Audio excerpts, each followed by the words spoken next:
Hi guys, it's Krishanti with Krishanti.com and welcome back to my channel where I talk all about psychic development and spiritual and personal growth. So if you love this sort of topic, come on over and subscribe because it would be so great to have you here. And what I want to chat about this week is something that might surprise you that people ask about quite often in sessions. And the question is, am I going to have to come back to planet Earth for yet another lifetime of this? And the people who are asking this question are very reflective. They're very advanced. They're very peaceful and spiritual, and they're working on themselves. And they're like, you know what? It hasn't been easy. Can I not have to do this again? And it's asked with heartfelt desire to not have to do this again, to break out of the cycle of karma as it pertains to coming back to specifically planet Earth and all the trials and tribulations that we face here on this planet as a part of humanity. And I was thinking about it recently because I thought it would be a great topic to talk about. And because this speaks to the nature of the vastness of what happens when we die and all the things that happen on the other side, unless I actually die and come back, I can't report to you exactly what happens. But that's so funny because we're actually talking about the whole process of dying and coming back and not wanting to do so. But I'm saying all that to say everything I speak of in this and many other topics when it comes to conjecture and all that is, please know, this is my personal opinion. I'm not speaking like with scientific evidence. And I think please pay attention to all the people who are hypothesizing about spirituality and all the great beyond and all of that. Unless we really know and we have hard evidence, it's a lot of theory. So to that though, this is such a cool question. And while you're watching this and I'm talking about it, I'm giving you my theory of the whole thing. Put your thoughts in the comments below on YouTube because we would all love to hear what you think. Can we escape? Can we break out of this cycle of endless reincarnation back into the planet Earth? Especially when we're like, my gosh, it is so hard. How many more times am I going to have to do this? So put it in the comments as I'm talking about it. So a couple of things come to mind when I do think about this whole process. And the first one is just the idea of what part of our consciousness is so desiring to not have to come back. And that, of course, is the ego. It's the me, who your name is. It's you, the person. As humans with egos, it's natural that we don't like suffering. We don't like pain. We don't like the certain poopy on a platter that life serves up to us, and we don't want to keep suffering. And I have to be really careful about this when I talk about the ego and the self. That's not negative.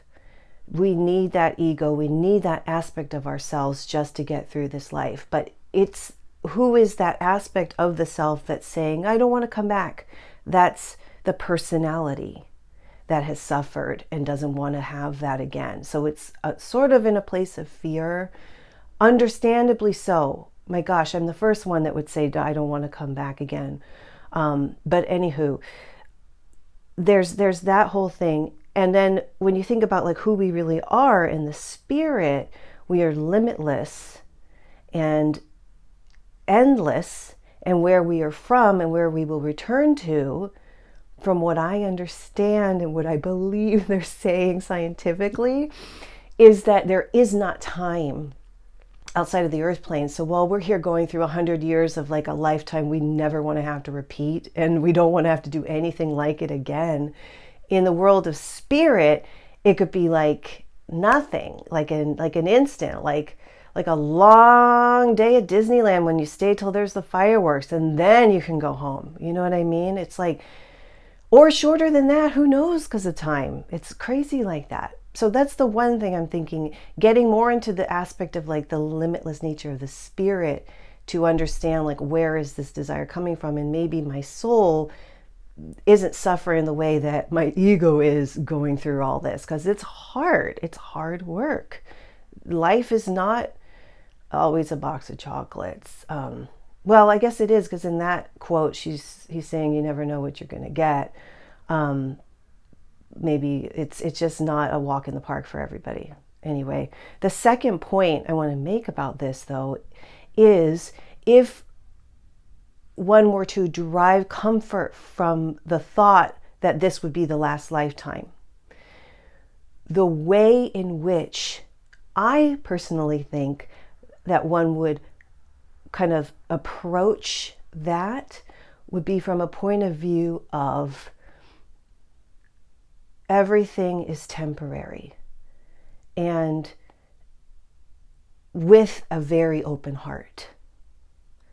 So because you can think everything is temporary and have a closed heart and not care and just be like, it's all going to crumble to dust, who gives it care, whatever, it doesn't matter. But if you have this open heart and you know that everything is transitory and fleeting, and you're not tied to something and like I need this to happen, and I have to say this to this person, and I've got to do this, and I've got to do that. And if you just have this sort of more of a laissez-faire attitude, you might bring some of that with you when you cross over, and that may have an impact. And the other thing is too, to also just be like, please, I don't want to come back. Like what I have read from mystics and in texts about this and about reincarnation and what happens at the time of death is, if our thoughts are very, very strong at that time of death, then when we go, that's where we will end up. Again, theory. Don't take this for like I'm saying like this is the be all end all. This is a theory, but it's really interesting. It's that idea of like, because what I've noticed too, just bear with me here and trying to get these thoughts together, is I made a video about this. I went to this Lily Dale and spiritualist community in New York where they'll do these mediums. I've seen it so many times, platform mediums. They'll stand there in front of like a whole bunch of people and just channel spirit. And it'll be like they're interpreters. So, and then they'll just speak. And the messages, you guys, I was like, if this is what the afterlife is like, I don't even know. Like, put me in I don't know where, but it was so mundane. It's like, you think that life ends. I would like to think that when life ends, something wonderful and magical happens, right? But here we are. Life has ended for these people, and they're coming through telling Sally to look in that box for those old earrings, and Billy to oh, it's in the trunk of the car, or, like these very tied to the earth plane types of thoughts, of consciousness. So these people are spirits, whatever they are. What I feel like is they're souls who just left, who still carry such a part of the earth consciousness with them, that they're very connected to the earth, and they very much want to come back. There's things they want to tell people. Don't forget about that thing in the jewelry box, and all these different mundane things that tie them to the earth plane. So if you're really tied to the mundane, and you have such a vested interest in like finishing that and scaling that mountain and doing this and doing that, then to my thought, and let me know what you guys think, is you're so invested in the earth that when you are released from the earth, you're going to want to come right back, and you will come right back. Doesn't that make sense? I mean, I think that's an interesting theory.